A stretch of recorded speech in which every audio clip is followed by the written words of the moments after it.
देखिए हर खबर यहीं पर, सब्सक्राइब कीजिए TV9 भारतवर्ष। कोरोना महामारी के बीच चीन चौतरफा घिर गया है। वायरस फैलाने का गंभीर आरोप झेल रहे चीन को इस वक्त दुनिया भर के देश नंबर 1 दुश्मन मानने लगे हैं। अमेरिका चीन अंजाम भुगतने की चेतावनी दे रहा है, मुकदमा तक कर चुका है, तो कई देश अपनी कंपनियों को वहां से निकालकर भारत में शिफ्ट करना चाह रहे हैं। यहां तक कि आईफोन बनाने वाली कंपनी एप्पल भी 20% काम को चीन से भारत लाने की तैयारी में है और इसके चलते चीन बुरी तरह से भारत से चिढ़ता जा रहा है और चीन की एक खींच बॉर्डर पर भी दिखने लगी है। पिछले कुछ दिनों में पूर्वी सीमा पर सिक्किम और उत्तरी सीमा पर लद्दाख में चीनी सैनिकों ने भारतीय सैनिकों के साथ हाथापाई की और पत्थर भी बरसाए, जिसमें कुछ सैनिकों को हल्की चोटें भी लगी। दूसरी तरफ चीन भारत के पड़ोसी नेपाल को भी उकसा रहा है। चीन की खींच की पूरी कहानी आपको सिलसिलेवार तरीके से दिखाने वाले हैं। पहले आपको भारत से चीन की खींच की 5 बड़ी वजह बताते हैं। पहली वजह, कोरोना कहर के बीच 4 फरवरी से पूरे चीन से उड़ानों के भारत आने पर रोक लगा दी गई। दूसरी, अप्रैल में चीन ने HDFC में 1% से ज्यादा शेयर खरीदे, जिसके बाद भारत ने डायरेक्ट FDI यानी सीधे विदेशी निवेश को बैन कर दिया। तीसरी वजह, कोरोना काल के बीच ही चीन के वीडियो कॉन्फ्रेंसिंग ऐप जूम को भारत में असुरक्षित करार दिया गया। चीन की चिढ़ की चौथी वजह, made in China rapid testing kit पर भारत में रोक लग गई। भारत ने इसे लौटा दिया और 2 चीनी कंपनियों को ब्लैकलिस्ट कर दिया। और आखिरी वजह, कोरोना काल में जो भी कंपनियां चीन से निकालना चाह रही हैं, भारत में उन्हें काफी उम्मीदें दिख रही हैं। इसमें सबसे बड़ा और नया नाम आईफोन बनाने वाली कंपनी एप्पल का है। चीन की चिढ़ और फिक्र दोनों इसलिए बड़ी है क्योंकि अगर एप्पल कंपनी वहां से भारत आई तो बाकी कंपनियां भी उसकी राह पकड़ सकती हैं।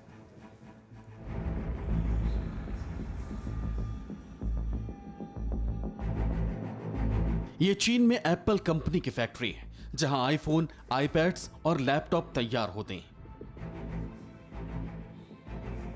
लेकिन कोरोना युद्ध के बीच अमेरिका की चीन से चिढ़ इतनी ज्यादा बढ़ चुकी है कि अब अमेरिका इन फैक्ट्रियों को समेटकर भारत लाना चाहता है।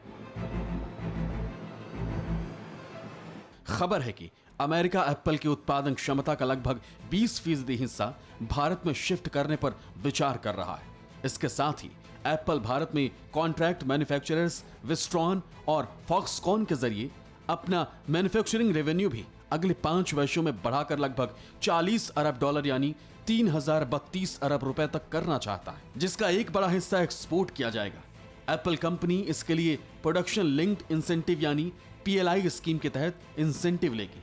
PLI स्कीम का फायदा लेने के लिए किसी कंपनी को 2020 से 2025 के बीच चरणबद्ध तरीके से देश में कम से कम $10 अरब के मोबाइल हैंडसेट बनाने होंगे। अब चूंकि चीन पर कोरोना वायरस के जन्मदाता होने का संगीन आरोप है, तो अमेरिका समेत कई देश वहां से बोरियां बिस्तर समेटने का मन भी बना चुके हैं। ऐसे में भारत ग्लोबल एक्सपोर्ट का एक बड़ा हिस्सा हासिल करने पर विचार कर रहा है। कोरोना काल में केंद्र सरकार के सामने 2 बड़ी चुनौतियां हैं।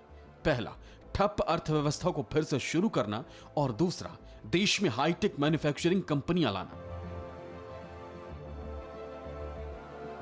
इसी मकसद से प्रधानमंत्री मोदी ने पिछले साल दिसंबर में एप्पल, सैमसंग और डोमेस्टिक हैंडसेट कंपनी लावा के सीनियर एग्जीक्यूटिव के साथ बैठक भी की थी और सूत्र बताते हैं कि इन दिनों भी कई विदेशी कंपनियों से भारत की बातचीत जारी है। यहां यह भी जानना जरूरी है कि एप्पल कंपनी की मैन्युफैक्चरिंग भारत आई तो उससे कितना लाभ मिलेगा। इसके लिए चीन के फायदे पर नजर डालते हैं। चीन में एप्पल से प्रत्यक्ष और अप्रत्यक्ष तरीके से लगभग 48 लाख लोगों को रोजगार मिला है। ग्लोबल हैंडसेट एक्सपोर्ट में एप्पल का मार्केट शेयर 38%।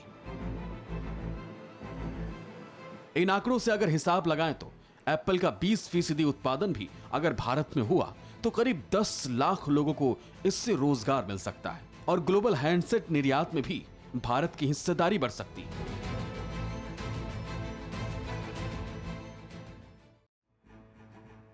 अमेरिका एकमात्र देश नहीं है या एप्पल सिर्फ एक ऐसी कंपनी नहीं है जो चीन से बोरिया बिस्तर बांधने का मन बना चुके हैं।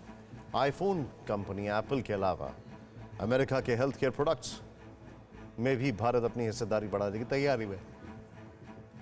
मेडट्रॉनिक PLC और एबॉट लेबोरेटरीज जिसकी भारत में पहले से मैन्युफैक्चरिंग यूनिट है, वो इसे और बढ़ाना चाह रहे हैं।